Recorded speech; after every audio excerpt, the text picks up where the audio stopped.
وبنيه.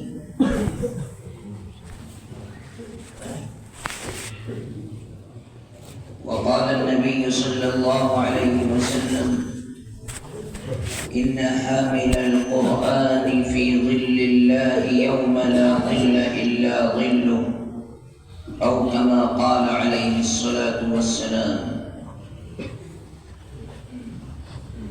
بزرگوں اور بھائیوں، آج ہم اور آپ روئے زمین کے اندر سب سے بہتر مقام اللہ کے گھر کے اندر جمع ہیں، اور روئے زمین پر نازل ہونے والی سب سے عظیم کتاب، بابرکت کتاب قرآن مجید کے تعلق سے جمع ہے. اس وجہ سے یہ مجلس بہت ہی بابرکت اور عظیم المرتبت، عزت اور وقار والی مجلس. اللہ نے مدرسے والوں کی، ان بچوں کے والدین کی، ان کے اساتذہ کی محنت کی بدولت ان بچوں کو حافظ قرآن بنا دیا. اگر یہ کہا جائے کہ اس سے بڑھ کر کے کوئی دولت نہیں ہے تو یہ بات بالکل سچ اور حقیقت ہے. یہ تو انسان کے پاس سب سے بہترین دولت ایمان کی ہوتی ہے، یا پھر اس کے بعد سب سے بہترین دولت ایک انسان کے لیے یہ ہوتی ہے کہ وہ اللہ کی کتاب کو اپنے سینے کے اندر محفوظ کر لے. تاریخ کے اندر بہت سے ایسے بڑے بڑے عالم، محدث، فقیہ گزرے ہیں کہ جنہوں نے احادیث اور بے شمار احادیث کو محفوظ کیا، لیکن قرآن مجید کے وہ حافظ نہیں ہوئے، تو ساری زندگی اس بات کا ان کو ملال رہتا تھا کہ ہم نے اللہ کے نبی کی لاکھوں حدیثوں کو اپنے سینے میں محفوظ تو کیا، لیکن قرآن مجید سے ہمارا سینہ خالی.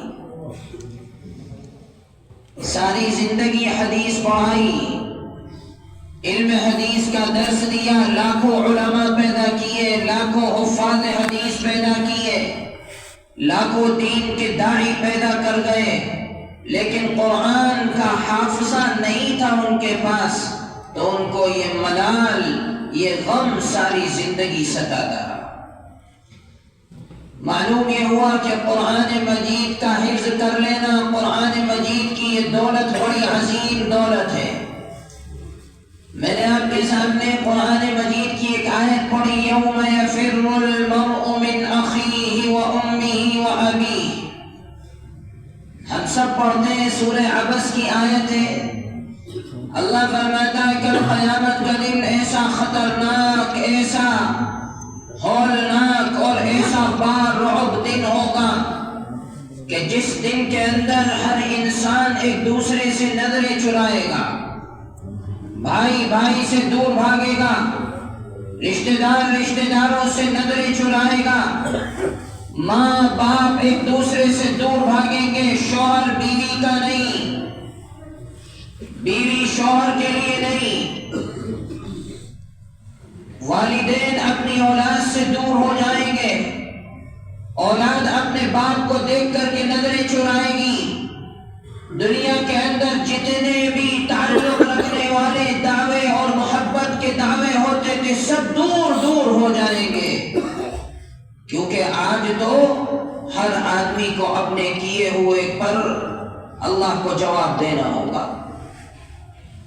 لیکن اللہ کے نبی علیہ الصلوۃ والسلام فرماتے ہیں کہ کل قیامت کے دن جب ہر انسان ایک دوسرے انسان سے دور بھاگے گا، بھائی بھائی کا نہیں ہوگا، شوہر اور بیوی کے اندر کوئی تعلق، کوئی محبت نہیں، ماں اپنی اولاد کو دنیا میں سینے سے لگا کر کے رکھا کرتی تھی، کل قیامت کے دن اس کے نظریں چرا لیا کرے گی. باپ جس اولاد کے لیے دنیا کے اندر کماتا تھا، دنیا کو جمع کرتا تھا، زمینوں کا مالک بنا کر کے چلا گیا، دیندار اور دنیا دار بنا کر کے چلا گیا، کل قیامت کے دن وہ باپ اولاد سے دور ہو جائے گا۔ لیکن اللہ کے نبی علیہ السلام فرماتے ہیں ایسے وقت کے اندر ایک انسان ہوگا کہ جو کسی کو تلاش کر رہا ہوگا، بھائی کہاں ہے میرا، ماں کہاں ہے میری، باپ کہاں ہے میرا، فلاں رشتہ دار کہاں ہے، سب کو ڈھونڈ رہا ہوگا۔ بھائی ملے گا اس کے ہاتھ کو پکڑے گا، ماں ملے گی اس کے ہاتھ کو پکڑے گا، باپ ملے گا اس کے ہاتھ کو پکڑے گا۔ کہاں لے کر کے جا رہے ہو؟ آج اللہ نے مجھے سفارش کا حق دیا ہے، میں اپنے ماں باپ کو، بھائی بہن کو، رشتہ داروں کو اللہ کی عدالت میں لے جا رہا ہوں۔ اے اللہ، تو نے حفظ قرآن کی وجہ سے مجھے سفارش کا حق دیا ہے، لہذا میں ان کو لے کر کے آیا ہوں، میری سفارش ان کے حق میں قبول کر لی۔ اللہ فرمائے گا یہ وہ شخص ہے کہ جس نے میرے قرآن کو سینے میں محفوظ کیا تھا، اللہ اس کی سفارش کو قبول کرے گا۔ اس کے خاندان کے وہ افراد کہ جن کے اوپر جہنم واجب ہو گئی، جن کے لیے جہنم میں جانا لکھ دیا گیا، ان افراد کے حق میں اس حافظ قرآن کی سفارش قبول کریں گے اللہ، اور اس حفظ قرآن کی وجہ سے جنت کے دروازے کھول دیے جائیں گے۔ یہ حافظ قرآن کا رتبہ ہے۔ قرآن مجید کو حفظ کرنے والے کو اللہ تعالی نے عظیم نعمتوں سے نوازا۔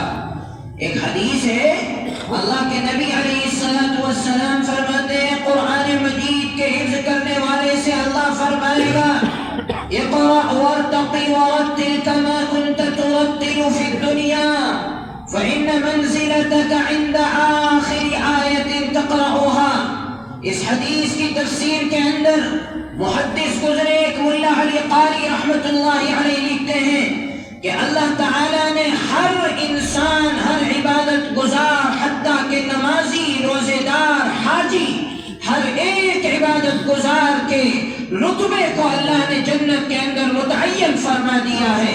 ہر ایک کا رتبہ متعین ہے، لیکن صرف ایک شخص ایسا ہے کہ جس کا کوئی رتبہ متعین نہیں کیا گیا۔ اللہ اس سے فرمائے گا اے میرے قرآن کے حافظ، اے میری کتاب کے حافظ، آج تیرے لیے ساری جنت میں نے الاٹ کر دی ہے، پڑھتا جا قرآن مجید، چڑھتا جنت کے درجات پر، جہاں تو قرآن مجید پڑھتا پڑھتا رک جائے گا وہاں تک جنت تیرے لیے۔ یہ قرآن مجید کے حافظ کے لیے اللہ تعالی نے رتبے کو متعین فرمایا۔ ہم یہ سمجھتے ہیں ہم نے اپنے بچے کو انگلی پکڑ کر کے گھر سے لا کر کے استاذ کے حوالے کر دیا، مدرسے کے حوالے کر دیا، معمولی سی بات ہے، ہمیں اس کا احساس نہیں ہوتا۔ ہمیں اس کا احساس کب ہوگا؟ کل قیامت کے دن جب یہ اولاد ہمارے کندھے پر ہاتھ رکھے ہوئے کھڑی ہوگی، اے ابا جان آج جنت کے اندر پہلا قدم تیرا ہوگا، دوسرا قدم میرا ہوگا۔ اے اماں آج جنت کے درجات پر پہلا قدم تیرا ہوگا، دوسرا میرا ہوگا۔ ہمیں اس وقت احساس ہوگا کاش اپنی اولاد کو دنیا دار بنانے کے بجائے انہیں علماء کی جوتیوں میں زندگی گزارنے والا بناتے، انہیں مسجدوں کا رکھوالا بناتے، ان کو قرآن مجید کا حامل بناتے، ان کی زندگی کے اندر قرآن کو کھول کر کے ان کو پلا دیتے۔ اس وقت ہمیں یہ احساس ہوگا ہم نے تو صرف اپنے فریضے کو یہ سمجھا کہ ہم نے قرآن کا حافظ بنا دیا، ہمارا فریضہ پورا ہو گیا۔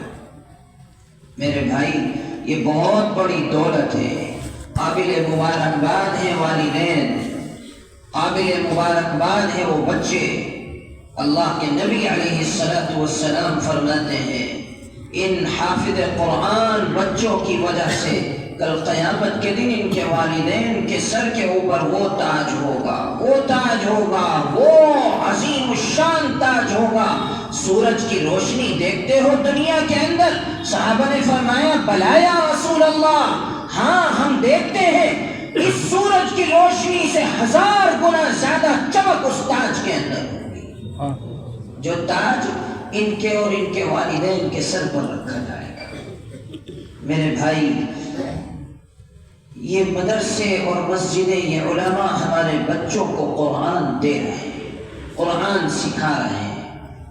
آپ والدین اور یہ بچے محنت کر رہے ہیں، بہت اچھی بات ہے، لیکن ہم یہ نہ سمجھیں کہ ہمارا فرض یہاں تک پورا ہو گیا۔ اب آگے فکر کی یہ ضرورت ہے کہ اللہ نے جو دولت ان کے سینے میں سجائی ہے، اس سینے کو رہتی سانس تک محفوظ رکھنا ہے، اس امانت کو، یہ فریضہ ہے۔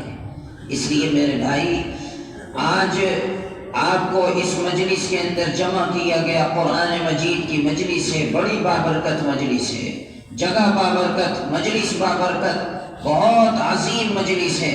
اس مجلس کے اندر صرف آپ حضرات سے یہی کہا جا سکتا ہے کہ آپ حافظ قرآن، مدرسے کے اندر جو تعلیم ہم دیتے ہیں، آپ حضرات جو تعلیم اپنے بچوں کو مدرسے کے اندر پڑھاتے ہیں، وہ معمولی تعلیم نہیں ہے۔ اللہ کے نبی علیہ السلام فرماتے ہیں، معلوم ہے تمہیں قرآن کا حامل کون؟ قرآن کا حامل، محدثین لکھتے ہیں قرآن کے حامل سے مراد وہ کہ جو قرآن کو پڑھتا ہے، قرآن کو محفوظ کرتا ہے، قرآن مجید کے اوپر عمل کی کوشش کرتا ہے۔ معلوم ہے کل قیامت کے دن جب ہر انسان نفسی نفسی کے عالم میں ہوگا، ہر انسان ڈرا ہوا ہوگا، خوف اور ہراس کے عالم میں ہوگا، ہر انسان کے جسم سے پسینے ٹپک رہے ہوں گے اور پسینوں کے اندر وہ ڈوب رہا ہوگا، حافظ قرآن کی جگہ اللہ تعالیٰ اپنے عرش کے سائے کے اندر رکھے۔ ان چند لوگوں میں سے ہوگا یہ قرآن کا حامل کہ جن کو اللہ اپنے عرش کے سائے کے اندر جگہ دے گا۔ اس لیے میرے بھائی، ہمیں بھی اس پر عمل کی کوشش کرنی چاہیے اور اپنے بچوں کو بھی عمل کی کوشش کرنے پر لگانا چاہیے، اور اپنے بچوں کو دین اور دین کے نظام اور تعلیم اور تربیت کے اندر زندگی گزارنے والا بنانا چاہیے۔ یہ ضروری ہے، میں ہر ایک سے کہتا ہوں، ہر ایک سے فرداً ضروری ہے، اس لیے کہ اب کا ماحول وہ ہے کہ جہاں ہمارے بچوں کو دین کا نہیں پتا تو پھر وہ غلط راستے کو اختیار کرتے ہیں، ہماری بچیوں کو دین کا نہیں معلوم تو پھر وہ غلط راستے کو اختیار کرتی ہیں۔ کیوں؟ اس لیے کہ نہ ماں نے، نہ باپ نے، نہ سرپرست نے، نہ ان کے بڑوں نے اگر ان کی دین کی تعلیم کے اوپر توجہ دی ہوتی تو آج ہماری اولاد بے راہ نہ رہ ہوتی۔ بے راہ ہونے کا سب سے بڑا بنیادی سبب یہ ہے، انہیں نہیں پتا کہ تم مسلمان ہو، نام ضرور معلوم ہے، ہم مسلمانوں والا ہمارا نام ہے، کیا ہے اسلام کا تقاضا نہیں پتا، کیا ہے کلمے کا تقاضا نہیں پتا، کیا ہے امت محمدیہ کے اندر ہونے کا تمہارا فائدہ نہیں معلوم۔ کون بتلائے گا؟ ان کے سرپرست بتلائیں گے، ان کے بڑے بتلائیں گے، یہ ہمارا فریضہ ہے۔ اس لیے میرے بھائی، ضروری ہے کہ ہم اپنے بچوں کو دین کی زندگی والا بنائیں، ضروری ہے کہ ہم اپنے بچوں کو قرآن مجید کا حامل بنائیں، ضروری ہے کہ ہم اپنی بچیوں کو دین کی تعلیم اور تربیت والی زندگی گزارنے والا بنائیں، ورنہ آج سے زیادہ کل کا دور اندھیرے والا ہوگا۔ کوئی ہمارے ہاتھ کو پکڑ کر کے نہیں لائے گا، چلو اپنے بچوں کو دین سکھاؤ، ان کے ایمان کو مضبوط کرو، کوئی نہیں ہوگا۔ یہ فرض ہمارا فرض ہے میرے بھائی۔ اس لیے آج کی اس مجلس کے اندر سب سے بنیادی چیز، ہم اپنے بچوں کو دینی تعلیم اور دینی زندگی دیں، انشاءاللہ کوشش کریں گے نا، انشاءاللہ اللہ عمل کی توفیق عطا فرمائے، اور اللہ تعالی ان بچوں کو بھی کامیاب اور کامران فرمائے، اور ان کے والدین کے لیے ان کو سرخروئی کا باعث بنائے۔